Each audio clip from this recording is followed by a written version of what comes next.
गोविंद ने सोचा था कुछ देर और खड़े रहने के बाद वो वापस चला जाएगा, लेकिन जब मुरारी काका ने उसे बुलाया तो वो पहले तो थोड़ा घबरा गया। उसे समझ में नहीं आ रहा था उसे करना क्या चाहिए। उसे डर था शायद मुरारी काका उसे बुलाकर यहाँ खड़े रहने के लिए डांटेंगे।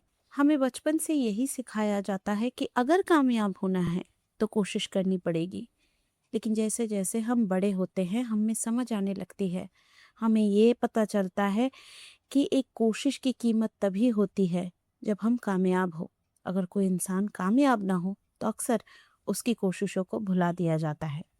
आज की एक कहानी सुनने के बाद शायद आपके दिल में भी ये सवाल जागे कि क्या कामयाबी के बगैर कोशिश की कोई कीमत नहीं? और अगर आप इस सवाल का जवाब चाहते हैं तो आपको सुननी होगी आज की कहानी। तो चलिए देर न करते हुए आज की कहानी शुरू करते हैं। आज गोविंद की परीक्षा का परिणाम आना था और उस परिणाम का पर्चा ही वो हाथ में लेकर बैठा हुआ है। गोविंद इस साल फेल हो गया है। अब उसे इसी क्लास में एक और साल बिताना पड़ेगा। वैसे ऐसा हो सकता है ये बात उसके शिक्षकों ने उसे बताई थी, लेकिन उसने इस चीज़ पर ध्यान नहीं दिया। उसे लगा पढ़ाई बहुत आसान है। गोविंद जब स्कूल से लौट रहा था तब एक बात तो उसको साफ साफ पता थी कि जैसे ही ये खबर उसके घर पहुंचेगी उसके घर में तूफान मच जाएगा। उसकी माँ रोने लगेगी और उसके पिताजी उसे इतना पीटेंगे जिसकी कोई हद नहीं है। उन्होंने तो गोविंद को साफ साफ कह दिया था कि अगर इस बार वो फेल हो गया तो वो उसकी पढ़ाई छुड़वा देंगे और किसी किराने की दुकान में उसे काम पे लगा देंगे। ये सब कुछ सोचते हुए गोविंद को बड़ा डर लग रहा था, लेकिन ये बात भी सच थी कि ये खबर तो गोविंद को घर पहुंचानी ही थी, लेकिन ये खबर पहुंचाने की उसमें हिम्मत भी नहीं थी। गोविंद ने थोड़ा सोचा और उसने फैसला किया कि स्कूल से थोड़ी दूर जो झील है वो उसी के किनारे कुछ देर बैठा रहेगा। झील के किनारे बैठेगा, ठंडी ठंडी हवा उसको छू कर जाएगी तो क्या पता उसके दिमाग में कोई ना कोई तरकीब आ जाए, एक ऐसी तरकीब जिससे सांप भी मर जाए और लाठी भी ना टूटे। बहुत देर तक गोविंद ने सोचा तो जरूर, लेकिन उसे ऐसी कोई तरकीब नहीं सूझी जिससे वो सच से दूर भाग सके। आखिरकार बहुत देर बाद वो उठकर खड़ा हुआ और उसने फैसला किया कि उसे घर तो लौटना ही पड़ेगा। अगर वो नहीं लौटा तो उसके मामा मामी उसे ढूंढने के लिए घर से निकल पड़ेंगे। जो भी होगा अब घर जाकर ही होगा। गोविंद ने इस चीज को मान लिया था कि जो होना है वो हो चुका है। अब वो सच को बदल नहीं सकता। अब जो कुछ भी उसका इंतजार कर रहा है उसे उसी चीज को अपनाना होगा। आखिरकार गोविंद ने खुद को हिम्मत जुटाई और उसने घर का रास्ता पकड़ा। हालांकि उसे पता था कि घर में उसके साथ कुछ अच्छा सलूक नहीं होने वाला। गोविंद सारे रास्ते खुद को यही समझाता रहा कि वो जैसे ही मुरारी काका के पीसीओ पहुंचेगा, उनके पीसीओ से वो अपने माँ बाप को कॉल करके सब कुछ बता देगा। लेकिन ये काम इतना आसान नहीं था। जैसे ही वो मुरारी काका के पीसीओ के सामने पहुंचा, उसकी सारी हिम्मत टूट गई। उसके कदम चलने को तैयार नहीं थे। वो बार बार खुद को समझा रहा था कि ये काम उसे करना पड़ेगा, लेकिन उसकी हिम्मत जवाब दे रही थी। इसीलिए गोविंद ने इंतजार करने का फैसला किया, पीसीओ के खाली हो जाने का इंतजार। लेकिन जिस तरह की भीड़ थी उसे देखकर गोविंद समझ गया कि पीसीओ इतनी जल्दी खाली नहीं होने वाली। इसलिए गोविंद पहले पीसीओ से थोड़ी दूर खड़े होकर इंतजार करता रहा। धीरे धीरे वो खुद को हिम्मत जुटाता रहा और उसके कदम पीसीओ की तरफ बढ़ने लगे। फिर वो थोड़ा और करीब आया, फिर थोड़ा और करीब। आखिरकार वो पीसीओ की चौखट तक तो पहुंच गया, लेकिन अंदर नहीं गया। मुरारी काका ये सब कुछ अंदर से बहुत गौर से देख रहे थे। धीरे धीरे जैसे ही सुबह दोपहर की तरफ ढलने लगी, लोगों का आना जाना पीसीओ में कम होता गया। धीरे धीरे लोगों का आना जाना बिल्कुल बंद हो गया। जब पीसीओ खाली हुआ, मुरारी काका की नजर सामने की तरफ गई। अभी भी गोविंद वहीं पर खड़ा हुआ था।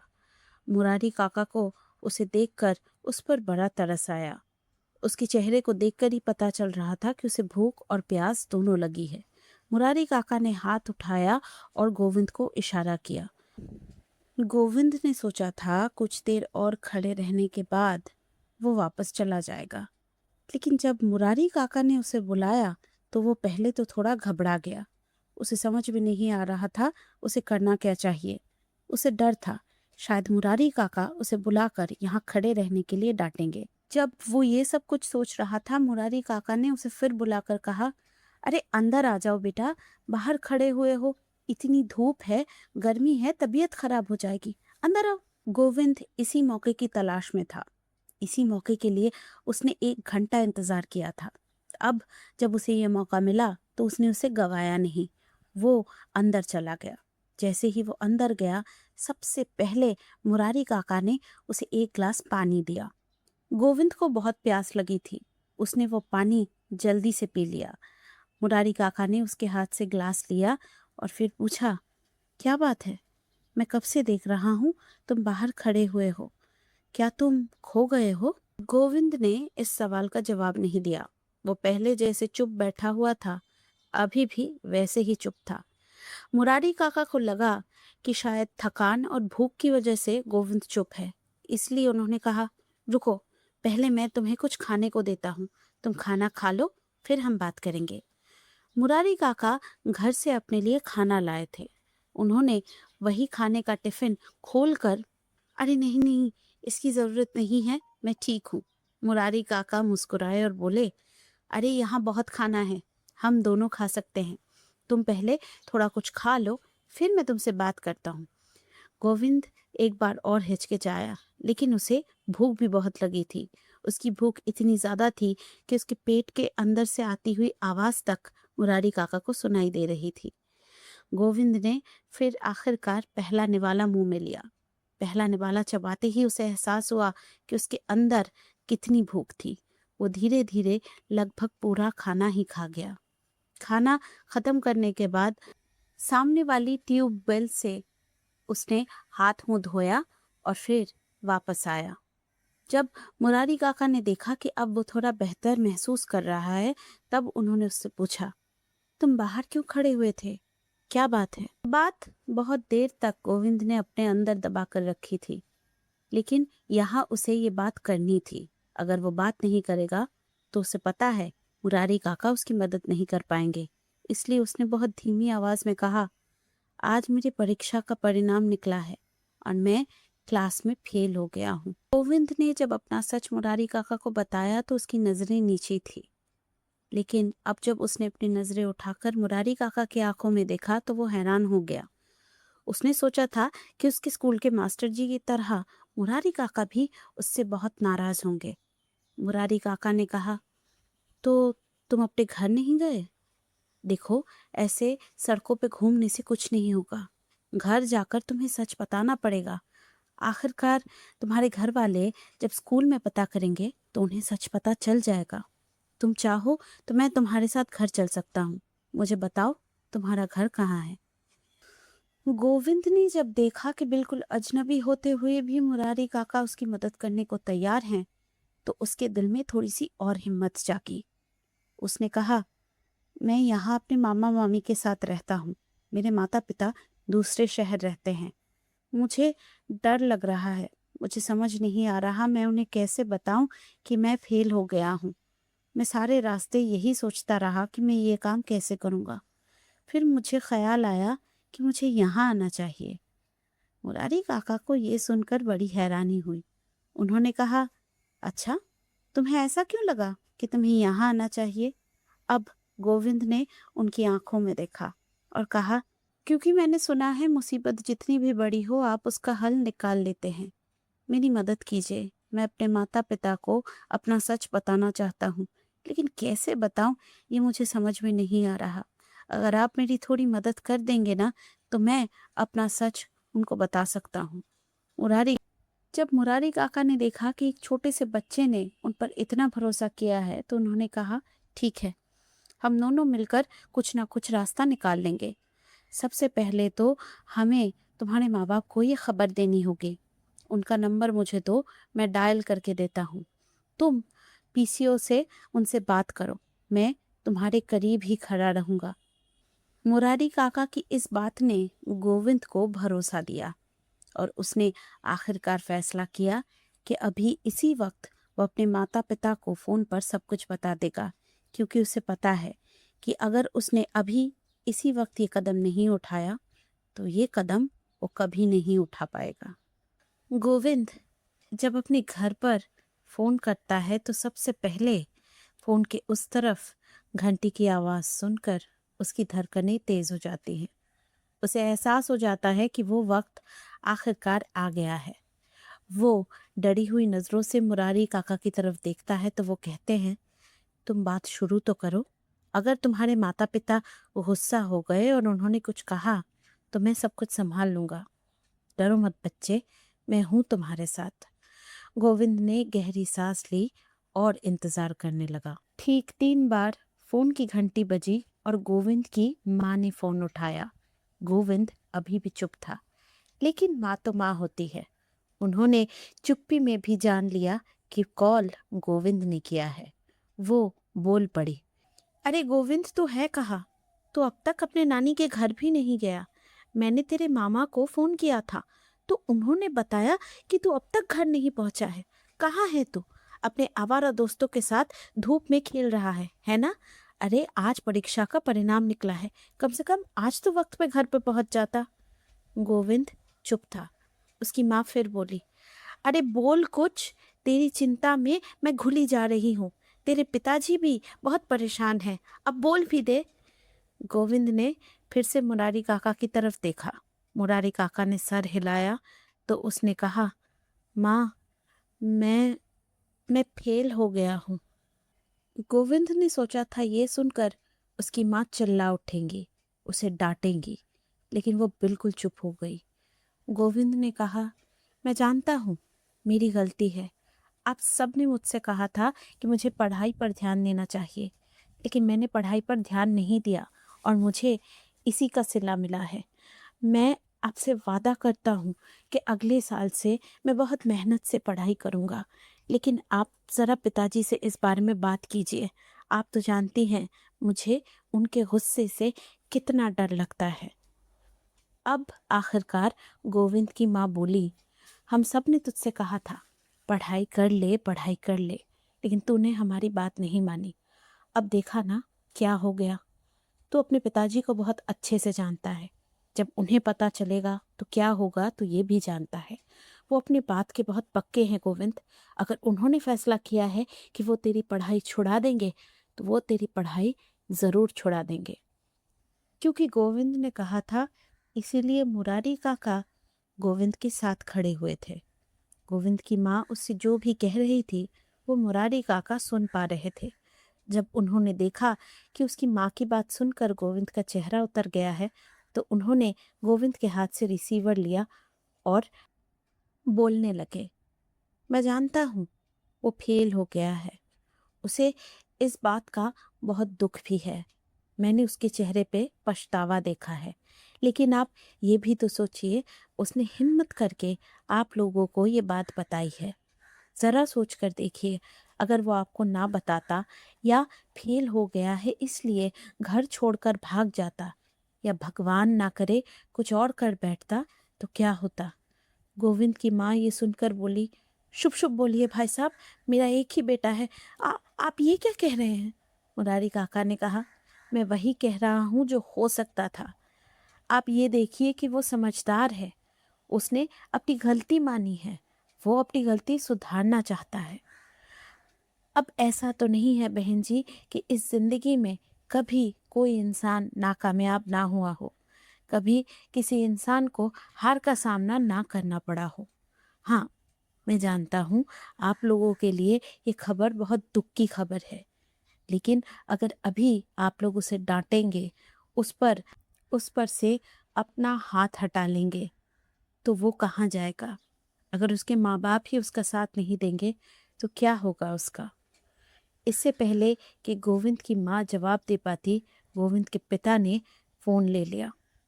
और उन्होंने कहा, जहां पर हो वहीं रहो, हम लोग तुम्हें लेने आ रहे हैं। और फिर गोविंद के कुछ कहने से पहले ही उन्होंने कॉल काट दिया।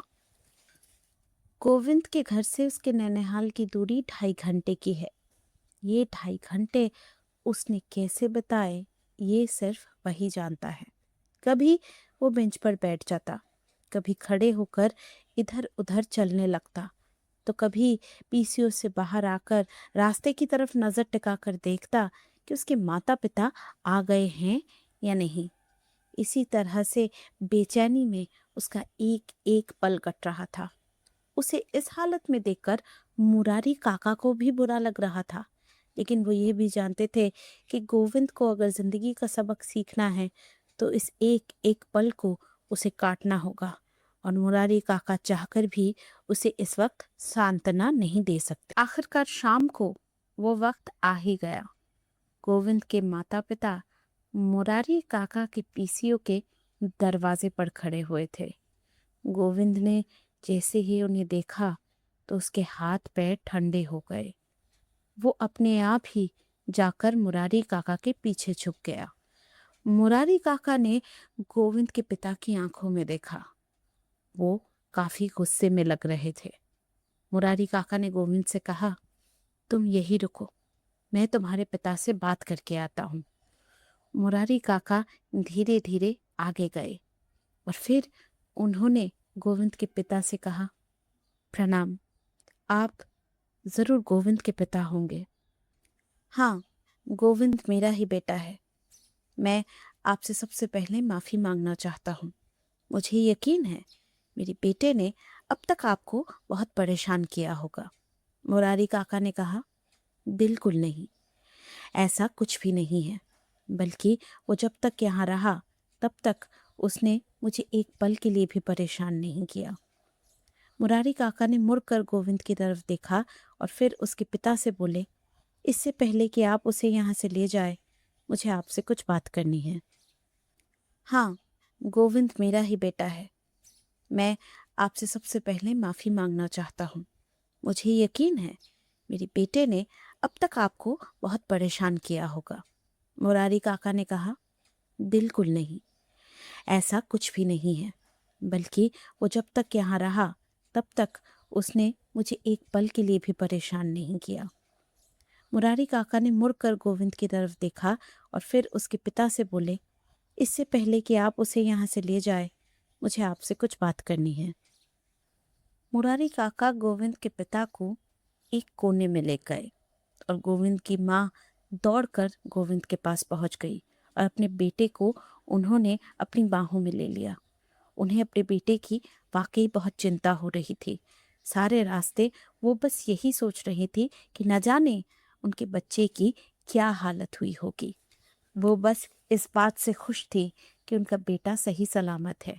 उन्हें पता था अगर वो कोशिश करेगा तो वो अगले साल जरूर परीक्षा में अच्छे नंबरों से पास हो जाएगा। मुरारी काका ने एक बार गोविंद की माँ की तरफ और फिर गोविंद की तरफ देखा, फिर गोविंद के पिता की तरफ देखकर बोले, देखिए भाई साहब, मैं जानता हूँ जो हुआ है वो बिल्कुल सही नहीं हुआ। गोविंद ने जो किया उसे नहीं करना चाहिए था, उसे अपनी पढ़ाई पर ध्यान देना चाहिए था। गोविंद के पिता ने कहा, मेरी पत्नी ने मुझे सफर में बताया कि आपने फोन पर क्या कहा है। देखिए, ये सब बातें करना आसान है। आपको पता है, इस लड़के ने शर्म से हमारा सर झुका दिया है। अब हम मोहल्ले में निकल नहीं पाएंगे, फेल हो गया है ये। मुरारी काका कुछ कह पाते उससे पहले गोविंद के पिता बोले, मैं ज्यादा पढ़ा लिखा नहीं हूँ। मेरे माँ बाप गरीब थे, वो मुझे इतना पढ़ा नहीं पाए। जब मुझे पढ़ने का मौका नहीं मिला तो मैंने सोचा कि मेरा बेटा पढ़ाई करेगा, बहुत दूर तक पढ़ेगा, अफसर बनेगा। ऐसे अफसर बनेगा, ये फेल हो गया है स्कूल में। अब क्या होगा। मुरारी काका समझ गए कि गोविंद के पिता को दर्द है, और ये दर्द गोविंद के फेल होने का नहीं, बल्कि उनके सपने के टूटने का है। मुरारी काका ने उनके कंधों पर हाथ रखा और कहा, मैं आपका दर्द समझता हूँ। आपका सपना टूटा है, मैं ये भी समझता हूँ कि आने वाले 1 सालों तक लोग आपसे तरह तरह की बातें करेंगे। शायद आपको तंज भी सुनना पड़े। लेकिन अपने बच्चे का सोचिए, उसे अपनी गलती का एहसास है। अगर अभी आप उस पर नाराज होंगे, उसे तो बातें सुनाएंगे, तो आगे जाकर अगर वो इससे बड़ी गलती करेगा तो आपको आकर नहीं बताएगा। वो मदद मांगने के लिए ना आपके पास जाए, ना मेरे जैसे किसी इंसान के पास आए, तो आप क्या करेंगे?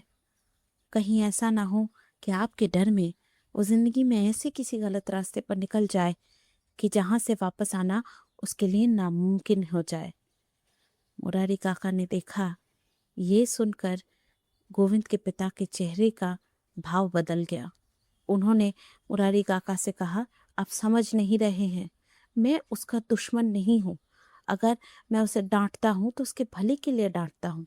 मैंने उसे यहाँ इसलिए पढ़ने के लिए भेजा था कि मैंने सोचा था कि उसके मामा मामी के पास रहेगा तो पढ़ाई करेगा, लेकिन यहाँ आकर तो वो और बिगड़ गया।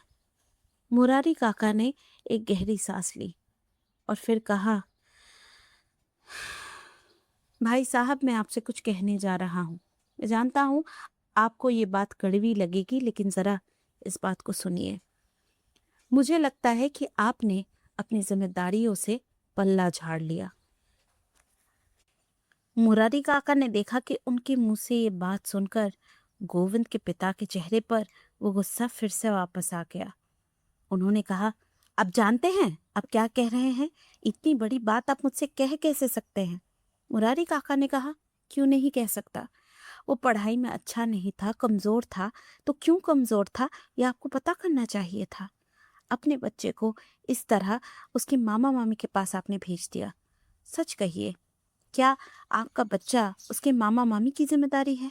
उसके माँ बाप के होते हुए भी वो किसी और के घर में रहकर पढ़ाई क्यों करेगा? और वो लोग उस तरह से आपके बच्चे की जिम्मेदारी क्यों उठाएंगे? आखिर गोविंद आप लोगों की जिम्मेदारी है। अगर उससे कोई गलती होती है कल को तो सवाल आपसे पूछे जाएंगे, उंगलियां आप पर उठेंगी, उसके मामा मामी पर नहीं। तो आज अगर गोविंद फेल हो गया है तो कहीं ना कहीं भाई साहब फेल तो आप भी हुए हैं। तो बताइए, अब आप जो फेल हुए हैं उसका क्या किया जाए? उसके लिए आपको कौन सी सजा दी जाए? गोविंद के पिता के चेहरे का रंग शर्म से बिल्कुल लाल पड़ गया। उन्होंने अपना सर झुका लिया और बोले, मैंने तो इस तरह से सोचकर देखा ही नहीं था भाई साहब। आप ठीक कह रहे हैं। मेरी बीवी के कहने पर मुझे इस तरह अपने बच्चे को उसकी नानी के घर नहीं भेज देना चाहिए था। मुझे जिम्मेदारी उठानी चाहिए थी। गलती मेरी भी है। मुरारी काका शांत हो गए और उन्होंने कहा, देखा, अपनी गलती मान लेने से चीजें आसान हो जाती है। आपके बेटे को ये बात पता है, लेकिन आपको ये चीज सीखने में थोड़ा सा वक्त लग गया। लेकिन कोई बात नहीं, आखिरकार आपको इस बात का एहसास हो गया है। आप समझ गए हैं कि आज जो गोविंद फेल हुआ है उसके पीछे कहीं ना कहीं आपके फैसले की गलती है। इसीलिए भाई साहब, मैं कह रहा हूँ कि उस पर गुस्सा मत दिखाइए, उसे डांटिए मत, उसे प्यार से घर ले जाइए और फिर उसे समझाइए। मुझे यकीन है अगर आप उसे समझाएंगे, उसे माफ़ करके एक और मौका देंगे, तो मेहनत करके गोविंद आगे बढ़ेगा और अपनी ज़िंदगी में कुछ ना कुछ ज़रूर करेगा। और आप देखिएगा, मैं कह रहा हूँ, अगले साल वो अच्छे नंबरों से पास होगा। फिर आप मुझे आकर बताएंगे कि मुरारी, मेरे बेटे ने अच्छे नंबर लिए हैं, वो पूरे क्लास में सबसे अच्छे नंबर लाया है। गोविंद के पिता ने एक बार गोविंद की तरफ देखा। गोविंद की माँ अभी भी उस पर लाड लुटा रही हैं। और फिर उन्होंने मुरारी काका की तरफ देखा और सोचा, ये अनजान आदमी जिससे उनका कोई रिश्ता नहीं, अगर वो उनकी औलाद पर भरोसा कर सकते हैं तो वो खुद क्यों नहीं कर सकते? गोविंद के पिता चलकर वापस पीछे हो गए। गोविंद ने जैसे ही अपने पिता को आते देखा तो वो डर कर अपनी माँ के पल्लू में छुप गया। गोविंद के पिता ने जब हाथ उठाया तो गोविंद ने अपनी आंखें बंद कर ली। गोविंद और उसकी माँ को हैरान करते हुए उसे थप्पड़ नहीं मारा, बल्कि उसके सर पर प्यार से हाथ रखा और कहा, आज की रात हम तुम्हारे मामा मामी के घर पर रुकेंगे। कल हम घर वापस जाएंगे। वहाँ एक नए स्कूल में मैं फिर से तुम्हारा दाखिला करवाऊंगा। अब से तुम्हारी पढ़ाई की देखरेख की जिम्मेदारी मेरी। मुझे ही ये जिम्मेदारी बहुत पहले उठानी चाहिए थी। मुझे गैरों पर तुम्हारी जिम्मेदारी नहीं डालनी चाहिए थी। कल सुबह सिर्फ तुम्हारे लिए नहीं, मेरे लिए भी एक नई शुरुआत होगी। गोविंद और उसकी माँ को हैरान करते हुए उसे थप्पड़ नहीं मारा, बल्कि उसके सर पर प्यार से हाथ रखा और कहा, आज की रात हम तुम्हारे मामा मामी के घर पर रुकेंगे। कल हम घर वापस जाएंगे। वहाँ एक नए स्कूल में मैं फिर से तुम्हारा दाखिला करवाऊंगा। अब से तुम्हारी पढ़ाई की देखरेख की जिम्मेदारी मेरी। मुझे ही ये जिम्मेदारी बहुत पहले उठानी चाहिए थी। मुझे गैरों पर तुम्हारी जिम्मेदारी नहीं डालनी चाहिए थी। कल सुबह सिर्फ तुम्हारे लिए नहीं, मेरे लिए भी एक नई शुरुआत होगी।